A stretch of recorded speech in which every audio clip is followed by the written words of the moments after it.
Thursday to those who celebrate, if there is such a thing to celebrate. But hey, I guess here's something to celebrate.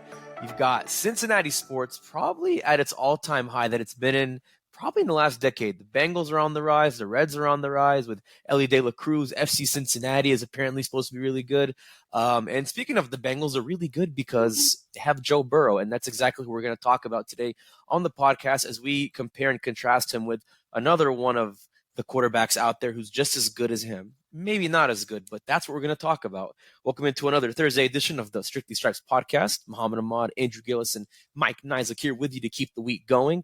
We're almost there. The weekend is almost here. We're going to get there. And before we get there, we want to remind you guys to tell us why you're a Bengals fan. Go to strictlystripes.com, fill out the form that's titled Why I'm a Bengals Fan. Tell us your story, or you can email us directly at stripes@cleveland.com. Again, that's stripes@cleveland.com.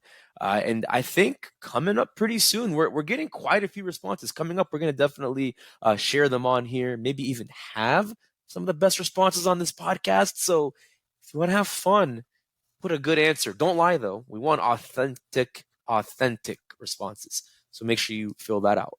So we talk about Joe Burrow on Thursdays, but we're going to talk about Joe Burrow and Jalen Hurts. We've talked about Josh Allen. We've talked about Patrick Mahomes. We've briefly talked about Justin Herbert, although I think that's another conversation for another day. But today I wanted to focus on kind of looking at Jalen Hurts, where he can go relative to Burrow and where Burrow can go. I think that's really something that a lot of people are thinking about as we're only really 2 months away from the preseason. So looking at that, just jumping into it, I think we agreed last time when we compared Burrow and Mahomes, it was pretty one-sided in the sense that Mahomes is just in his own league.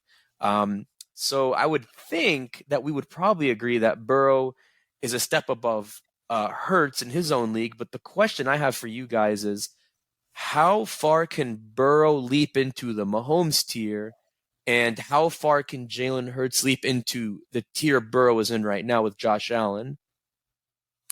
Well, you kind of look at the last couple of years of quarterback play across the league. There have been some pretty remarkable leaps.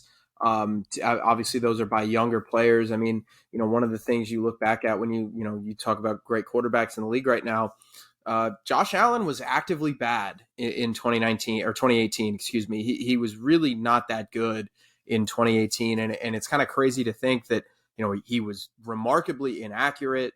The Bills weren't a great team like they are now. It just, nothing was really going right. Then he went from, actively bad to pretty mediocre. And then he became a super weapon, basically. So, I think if you kind of track Jalen Hurts back, to kind of the beginning of his career, he's slowly gotten better just every year. And 2022 is obviously the peak of that. He's just kind of slowly made leaps. I don't know if that is a leap that you can make just into that tier, just because, again, like, that tier has kind of separated itself. Like, for Burrow to jump into the Mahomes tier, it would take a lot. I think he can close the gap for sure. I think an offensive line, getting better, like the Bengals have, kind of done over the last few months with their improvements. I think that would help. You still have your assortment of weapons. I just, moving up is kind of one of those things where it feels like Hurts is the outlier, where it happens all at once or kind of not at all. So I think if you're going to see a Burrow year like that, where he can kind of jump into that tier, it would kind of have to be a Josh Allen-esque jump. And I just don't know if Burrow has the physical abilities to do that. But I think, kind of closing that gap to where, you can say, okay, he is now definitively the second best quarterback in the league. I don't think that's that crazy.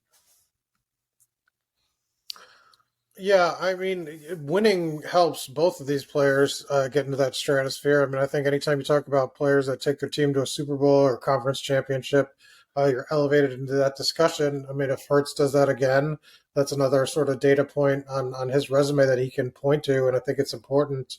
If they take a huge step back, I think some people like me thought the Eagles had a really easy schedule last year. and benefited from that, and obviously benefited from not playing a quarterback in the NFC Championship game. So you want to prove that you're not a fluke. I think Burrow did that this year in terms of having a better season, leading his team and right back to one play away from the Super Bowl. So I think if Hurts does that, that helps him. Burrow getting to another Super Bowl, taking out Mahomes on the way helps him. I mean, I don't think stats wise. I mean, Hurts can improve his stats a bit, but I think it's more about winning than anything else.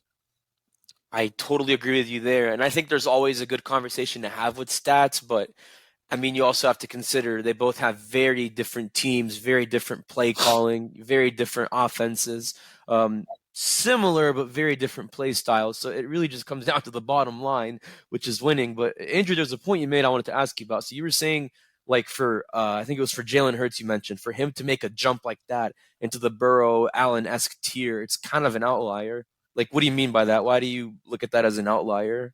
Repeat that one more time. You were saying that, like, for Hurts to make a jump into the Burrow category, that I think you mentioned it's like an outlier, that it doesn't happen very often. Well, is that what you were implying? The point that I was kind of making was like if you kind of look at quarterbacks that have made have kind of jumped into this elite tier of NFL quarterbacking, there has typically been a player like Patrick Mahomes comes in. He obviously didn't play his rookie year. And then immediately he's a superstar and he's an MVP player. And Lamar Jackson has a really, really difficult rookie season. There are a lot of questions about his passing, and then the next year he wins MVP. And what my point was there was Jalen Hurts kind of, especially if you track it back to college, he's never made like a, oh my goodness, he's amazing now jump. Like every year he's gotten progressively better. His completion percentage has gone up every single year. His yards per attempt has gone up every single year. His yards per game passing has gone up every single year. When you talk about rushing, he's still a productive rusher. And, in the last 2 years, he's averaged like 50 yards a game. And that absolutely should be counted for these guys who can run like that. Where you're talking about a guy like Joe Burrow, who, I don't know how many yards per game he's rushing for, but it's probably like 10. So you're talking about those kind of situations. My point was, it's really difficult to jump into that tier because it's just steady progression, almost never really happens. I think, when you look at quarterbacks across the league, after a couple years, you kind of more or less are what you are. You can obviously still improve and obviously still regress, but those big time leaps, if you don't have that, I don't know. I don't know how likely it is to just kind of every year close the gap. It strikes me as Hurts is kind of being the outlier there. So actually, you were wondering how much Joe Burrow runs per attempt. He ran for, I think, over 3.6 yards per attempt, according to PFF.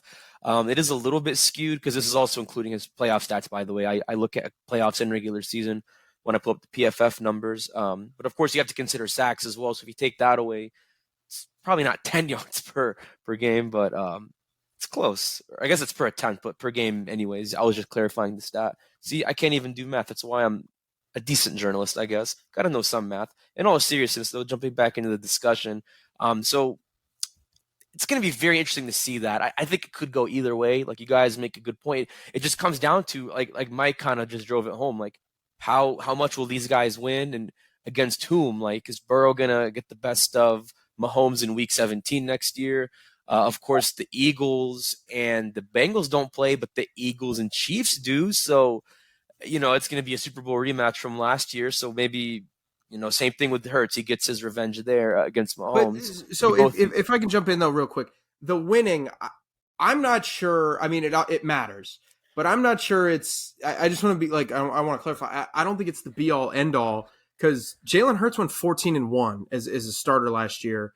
And – let's say Joe Burrow was the quarterback of the Philadelphia Eagles. Like, you just made a trade, 1-for-1, Jalen Hurts, Joe Burrow. Ooh. What record does Joe Burrow go as a starter, and what record does Jalen Hurts go as a starter? So, that's interesting. That to me is interesting, just because, again, like, I think so much of this is obviously talent based. the Bengals went 12-4 with Burrow, and the Eagles, like I said, with with Hurts went 14-1. So like 2.5 games is I don't think that Jalen Hurts is 2.5 games better. I am curious to see kind of what happens. It feels like the Eagles every year murder the draft by just drafting Georgia players. But, I am curious what happens when guys do get more expensive, Jalen Hurts specifically. So I don't know. I think winning matters as it obviously does. That's that's the most basic thing you could ever say. But I just don't think that. I think that there's a lot more to it because, again, you start moving quarterbacks around to different teams. And I think you're going to have a different answer for some of these guys, or at least you would view them a lot differently. So since you brought that scenario up, I'm just going to jump into that. So let's say in a utopic world, there is a trade like that, and Joe Burrow is the quarterback of the Philadelphia Eagles. What is his record? What does he do with the Philadelphia Eagles next season? Same as Hurts, 14-1? I think probably better. Ooh. 14-1, that's not going to happen again. The Eagles went 14-3. Not only did they have one of the best offenses in the league, they had one of the best defenses in the league too. The losses that they had, they barely lost to the Commanders on Monday Night Football. I remember they had a really close game against the Cowboys. I think that was when Gardner Minshew started.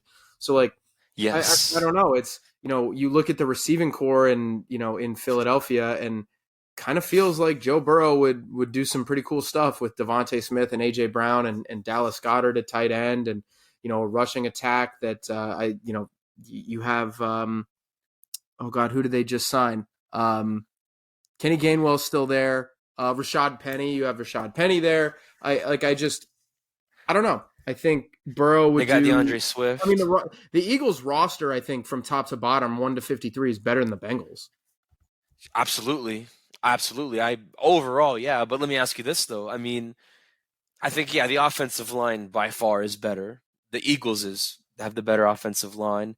The running back room I think is better too, especially because they got Swift, which was Howie Roseman. He's a genius. Right. How did I forget that? Yeah, they traded for DeAndre Swift. Yeah, Swift.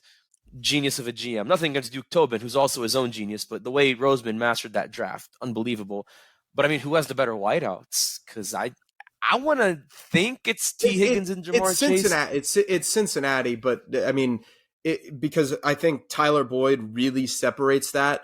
But right, again, a 1-2 punch of Devontae Smith and AJ Brown, that's not nothing. Like, I would still take. That's a lot. I still take Jamar over AJ Brown. Right. I still take T over Devontae, but they're close. I would have to go back and look at my receiver rankings from that podcast we just did. But I think that that's a pretty comparable 1-2 punch. Is that a comparable 1-2 punch, Mike? A receiver? Yeah. Yeah, but I don't know. They both have good rosters, but if we're just talking about what the quarter, I think Burrow would have thrived on Cincinnati. Do you think the Bengals would have thrived with Jalen Hurts?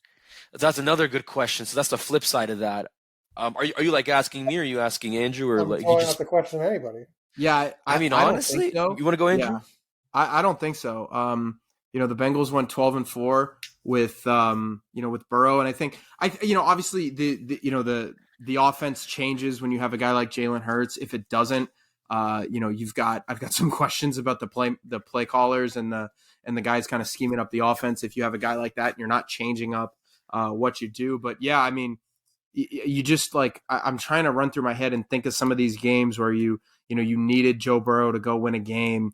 I'm trying to the run through games in my head, the New Orleans game, the game that kind of turned around their season. I don't know. Does Jalen Hurts kind of lead you down the field and kind of, get you into that position where Jamar Chase can break one? Do you blow out the Falcons and the Panthers like you do? I don't think so. I think, I think the Bengals would be not considerably worse, but they're a wild card team if Jalen Hurts is their quarterback. I agree with that. I definitely think they're a playoff team. Division-winning team, I don't know, because you No, still have Lamar they're Jackson. not a division-winning team with Jalen Hurts. That's kind of the That's point what I'm saying. Yeah, I think Baltimore and Yeah, no, Cleveland. I'm saying I agree with you. Yeah, if Jalen Hurts were the quarterback of the Bengals, the Baltimore Ravens would be, I think, for me, they would be the team that I'm kind of running to take to win the division, and then you're kind of talking about a battle between the Browns and the Bengals for the second seed and a wild card spot. That's exactly what I was going to say. I mean, the Steelers are still low-hanging fruit at the bottom because, they got a first-year quarterback at the time, I would say, with Kenny Pickett. And even then, he'll make a big leap like we talked about Jimmy yesterday, but not big enough to, hang with Lamar and Jalen. And it feels weird saying that, but I'm saying in a hypothetical, Lamar, Jalen, or Deshaun Watson. That's exactly what I think of it. So I guess to answer Mike's question, yeah, I think they don't do as well, but they do well enough to be a playoff bubble team, like Andrew said. But when we come back, we're going to actually shift back to reality and look at the numbers as far as betting odds go, because believe it or not, some of those are out. We're going to compare and contrast those odds between Burrow and Hurts, and we're going to hear from one of the men behind the wall that keeps Burrow protected, and that's right guard Alex Cappa, who joins us on the podcast when we return here in a bit.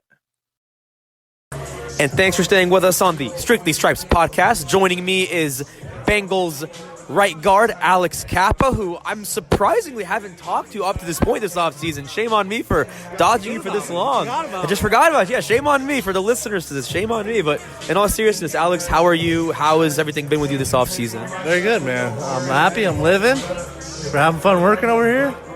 What else do you need? As I say, it's a different chapter for you. You finished year one in Cincinnati. You experienced being with Frank Pollock and going through the offense and, the journey of last year. And I guess, going into year two, what are some important takeaways that you learned from last year that are going to serve you really well going into year two? I think it's just good to have another year playing with the guys. We got a lot of similar guys and some good added pieces too, but a lot of similar guys. So you know how to communicate, how to work together, and you can always grow off of that. It's very different this year because, you have Orlando as your new teammate right by your side. Or, I'm sorry, no, you're a right guard, never mind. But you have him on the line anyway. What's it been like working with him, and how different is the offensive line's mindset? As cliche as that sounds, how different is the mindset going into year two? No different mindset. Just always trying to get better, trying to play the best we can, trying to work together.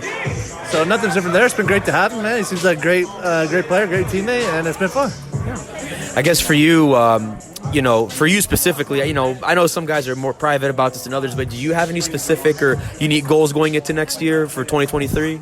Get better at everything, and then win a Super Bowl. Yeah. So it's just those two things. That's a pretty good year. So it's not rocket science. It's just that simple. Just a championship mindset. You're trying to get better at everything, so it's not like I can, like some people say, pick one thing. I want to improve everywhere, so I'm just working every day to get better. It's simple. I mean, what have you seen from other guys like, younger guys like Jackson Carman, Cordell Volson, even Trey Hill? What have you seen from those guys so far, just with their growth? It's great, dude. We have a really deep room. A lot of good football players on all levels of our line, so it's really fun, man. It's great working with all those guys, and yeah, man, they're doing good. They're doing great. I talked with Cordell, I think, last week or the week before, and, we'll probably ask Ted when I talk with him at some point later on in the podcast, but there's a certain, I don't know if aura is the word, but there's something unique about Frank Pollock, just the way he moves, the way he handles his business with you guys. Why is he so unique, and why does he help you so well the way he does? Is it the limp? Is that what you're talking about, him limping? I don't know, not that, but obviously just, the camaraderie. He's very detail-oriented, and that's what you need as an offensive lineman. It's all about the detail. It's all about working together, and he does a good job of leading us in that way. I guess, people say the term complementary football is cliche, but the way Frank and Zach Taylor and Brian Callahan and Justin Hill and every other coach I didn't mention, just the way that all those guys are so detail-oriented, what is so unique about the way it all just comes together in the end? I mean, I think we generally have good game plans, but it's really, we got good players, man. So their job is just to put us in good situations, and we got good players who know how to make plays. And so really up front, we're just trying to set those guys up to do what they do, man. Yeah, I think they do a good job of putting people in position to be successful. You got to know where you're strong and where you're not, and they try to put guys in positions where they will succeed. Duke Tobin was on the Pat McAfee show, I believe, 2 weeks ago, maybe last week, and he said that if you're playing in the AFC North, it's competitive, it's physical, it's hard-nosed. That includes the blocking, that includes the offensive line. Look at what you guys have, Cleveland, Pittsburgh, Baltimore, a lot of great lines. But what distinguishes you guys, at least from your AFC North competition up front? I think just the way we work together as a team and as a unit. It's all about everyone has good players, man. That's just true. Everyone has good players, and it's all about how can you work together and how can you limit mistakes. And if you do those two things, usually you're pretty good. My last question, Alex, and I know the listeners hearing this are probably sick of it, but I enjoy asking this question to everyone. When you're in your spare time outside of the stadium in Cincinnati, what does Alex Cappa love to do in his free time? Where does he like to go? Right now, I love spending time with the family. I just had a son born almost a month ago. Congratulations. Thank you so much. So that's about all my time right now. Yeah. It's been awesome, man. What's his name? Cody James Kappa. That has a nice ring to it. CJC, Cody James Kappa. Yeah, I like it. If he ever goes to the NFL one day, he'll be kind of like, what is Christian McCaffrey's name? CMC? He'll be CJC instead. Hopefully he doesn't have to do that, dude. Hopefully we'll protect him a little bit, Yeah, there you go, man. Never enough time with you, Alex, but really appreciate your time, my brother. Yeah, thanks for having me. Appreciate it, man. We'll be right back on the Strictly Stripes podcast. All right, thanks for staying with us on the Strictly Stripes podcast. Had a great, wonderful chat with Alex Cappa, who is a man of few words, but he can definitely be a fun talker once you get him going, just as I did on the chat. So we appreciate Alex's time. And jumping back into reality with the Burrow versus / Hurts debate, we painted out some really interesting scenarios where it's like, oh, what do you do if, Burrow and Hurts switch teams? I think it gives us a better idea of how good each quarterback is and how far they could go. But before we talk about the betting odds on Burrow and Hurts, we want to remind you guys to sign up for our Cincinnati Football Insider Subtext service. But don't hear it from me, hear it from Mike, who is going to tell you why you are missing out. And I mean missing out if you do not sign up for Cincinnati Football Insider. Yeah, easy to sign up. You just text 513-949-4147, and you can have a 14-day free trial. Text with us, get updates directly to your phone about what's going on in Bengals land. Like we were at practice on Tuesday, we were on the field, didn't see Tyler Boyd, we texted that. Didn't see DJ Reader, texted that. What we saw with the drills, what the very limited amount of 7-on-7s. You're getting those updates right away. Don't have to worry about signing onto Twitter. Can just get them right at your phone. 14-day free trial, like I said. Easy to discontinue. Unsubscribe. Just text stop. But you won't want to because these updates. It's a good way to stay connected and interact with us. We're doing a fan campaign right now that you can get involved in. Things like that. We're doing all the time on that subtext. So make sure to sign up and join us and hear right from all three of us to your phone. And guess what? If Joe Mixon somehow says the Bengals are the big dog of the AFC, we're going to send that to you before we even write about it or put it on Twitter. So if you want to be in the know with everything, even in the locker room, like Mike said, make sure you sign up.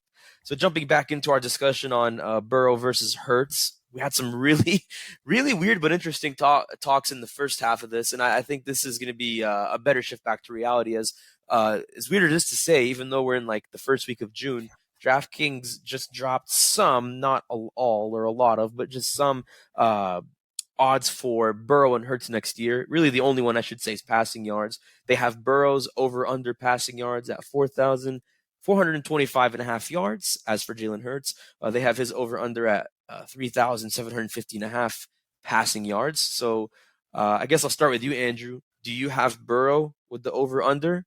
And do you have Hurts with the over-under? Yeah, the Burrow one is, for me, I actually lean pretty safely over here. And obviously his rookie year, he got cut short because of injury.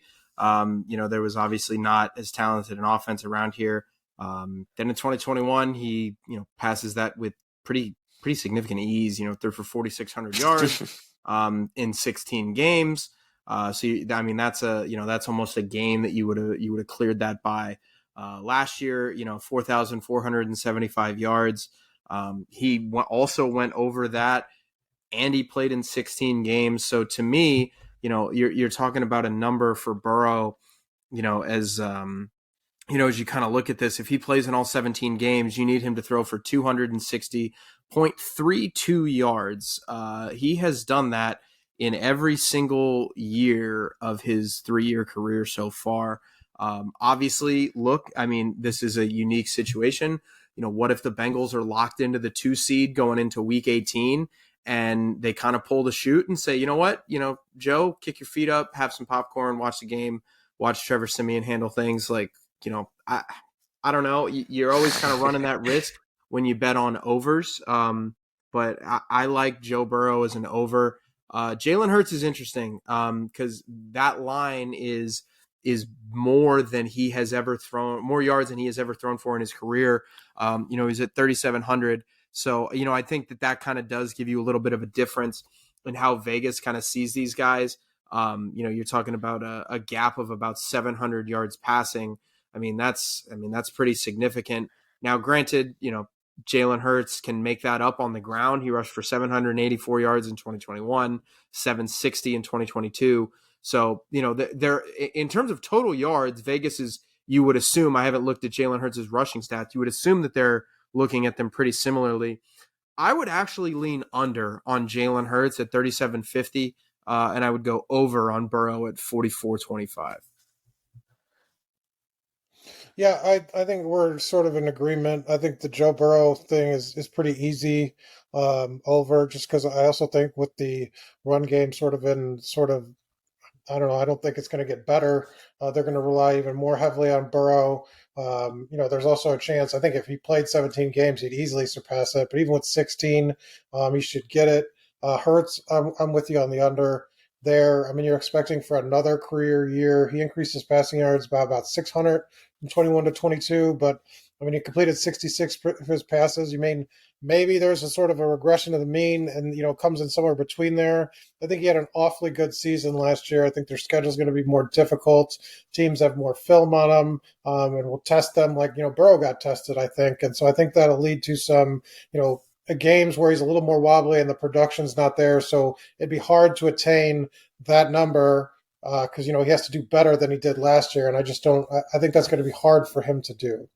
Yeah, I think when you bet, when you look at, when you look at kind of numbers there in terms of, what a guy has done, obviously that's going to kind of lead to what you think a guy could do. But to me, just like you said, betting on 2 career years in a row is a little bit. Yeah, I guess as far as the over-under goes, I think for me, that's just I kind think of too risky for me. I don't know. I think it's pretty easy for Burrow because it's one thing to bet on an outlier season if you think like whatever the line that was have a breakout year that or I read, something like that. 44-25. I have a hard time doing it 2 years in a row. Really just about what he's thrown for the last 2 years. So if everything goes his way, better offensive line, doesn't have an appendectomy or something weird happen in the offseason, and he's still clicking with all of his receivers, and Irv Smith does well, I think that's an easy one.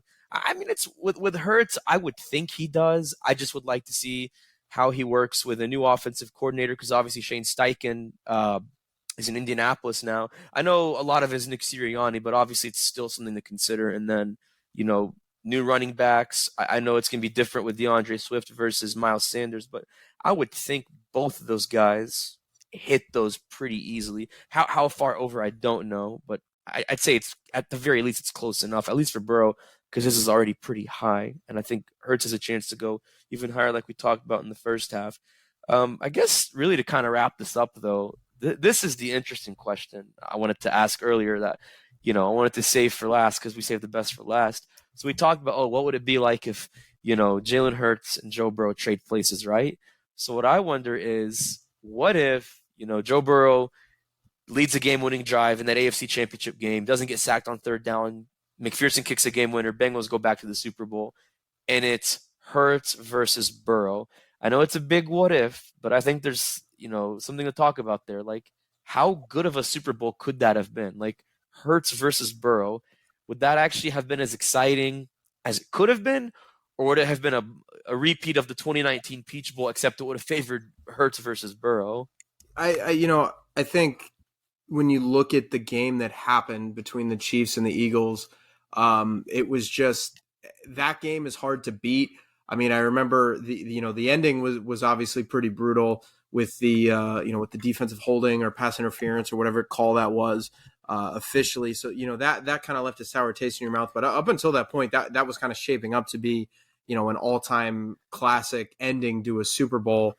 It was a really good game. You had two really good teams. You had a big comeback. I would have been hard to beat. So I think it would have been a fun game. I think, Alex Cappa said late in the year that, the Bengals were going to, to try to have him back, and he thought he was going to be back for the Super Bowl. And, Jonah Williams, it kind of sounded like the same thing. Obviously there would have been no La'el Collins. So, I mean, one of the best of that all would have been time. interesting. How did, the Bengals offensive line, which hadn't played together in a few weeks, come together against an Eagles front and protect Burrow? There was a lot of talk about the grass. I just think that, the Super Bowl that we had was pretty hard to beat. I don't know. I mean, I really can't wait to see them play each other again. I don't know the next time the Eagles or the NFC East are in the rotation to play the Bengals, but I mean, they did play each other their rookie years in 2020, that COVID game, and it was in Philadelphia. Both teams weren't really good at that point. I mean, they both finished with similar records, 4-11-1, 4-12. That's when Doug Peterson got ran out of town, which might have been the best thing ever for him and the Eagles. Well, stay with us. Tomorrow we're going to have a special podcast edition with Lance Reisland, who we haven't heard from him in over a month.